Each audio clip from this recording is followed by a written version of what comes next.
কেমন হতো যদি সাদা কালো জার্সির বদলে জুভেন্টাসকে দেখা যেত গোলাপি রঙের জার্সি পরে মাঠে নামতে, কিংবা দুই মিলানের জার্সি যদি একই রকম হতো। রোমার জার্সির লাল হলুদ রংটা আসলে কি বোঝায়?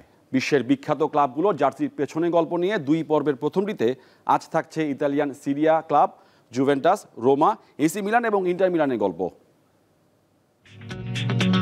তুরিনের ওল্ড লেডি বা বুড়ি হিসেবে খ্যাত জুভেন্টাস প্রতিষ্ঠিত হয় 1897 সালে। ইতালির অন্যতম পুরনো এই ক্লাবের শুরুর দিকে জার্সির রং ছিল গোলাপি। কারণটা একেবারেই ভিন্ন।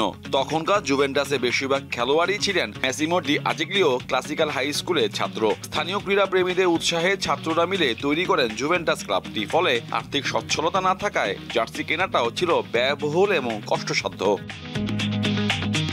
4 বছর পর ক্লাব কর্তৃপক্ষ খেয়াল করলো ইংলিশ ক্লাবগুলো স্টাইল, উজ্জ্বল রং আর ডিজাইনও এনেছে পেশাদারিত্বের ছাপ। ফলে সাবেক অধিনায়ক টম স্যাভেজের দায়িত্বে সাদা কালো স্ট্রাইপ দেওয়া জার্সি পেল তারা। তাতে অবশ্য খুব একটা খুশি হয়নি যুবারা, কিন্তু কে জানতো ওই সাদা কালো স্ট্রাইপ জার্সি হয়ে যাবে তুরিনের বুড়িদের ইতিহাসের অংশ।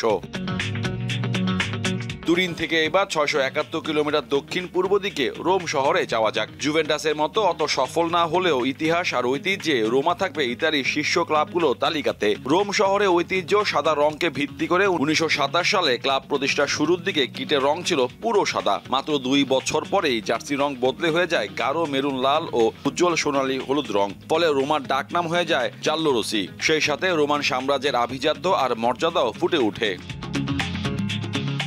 ইতালির রাজধানী রোম ছেড়ে এবার যাওয়া যাক 579 কিলোমিটার দূরে অবস্থিত মিলান শহরে। এখানে ক্লাব দুটো, এসি মিলান আর ইন্টার মিলান। গত 100 বছর ধরে এসি আর ইন্টার মিলানকে আলাদা দেখা গেল এই দুই দলের শুরুটা হয়েছিল একসাথেই। 1899 সালে Milan football and cricket club নাম থাকলেও ধীরে ধীরে শুধু ফুটবলেই মনোযোগ দেয় তারা।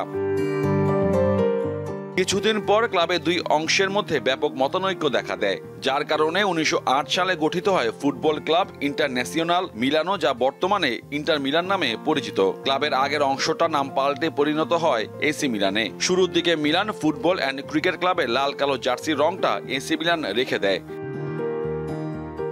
অপরদিকে ইন্টার মিলান তাদের জার্সি রঙও পাল্টে ফেলে। মিলানে লাল কালো থেকে নিজেদের আলাদা করার জন্য তারা নীল কালো জার্সি পরতে শুরু করে। মোহাম্মদ হাসিব, দীপ্ত স্পোর্টস।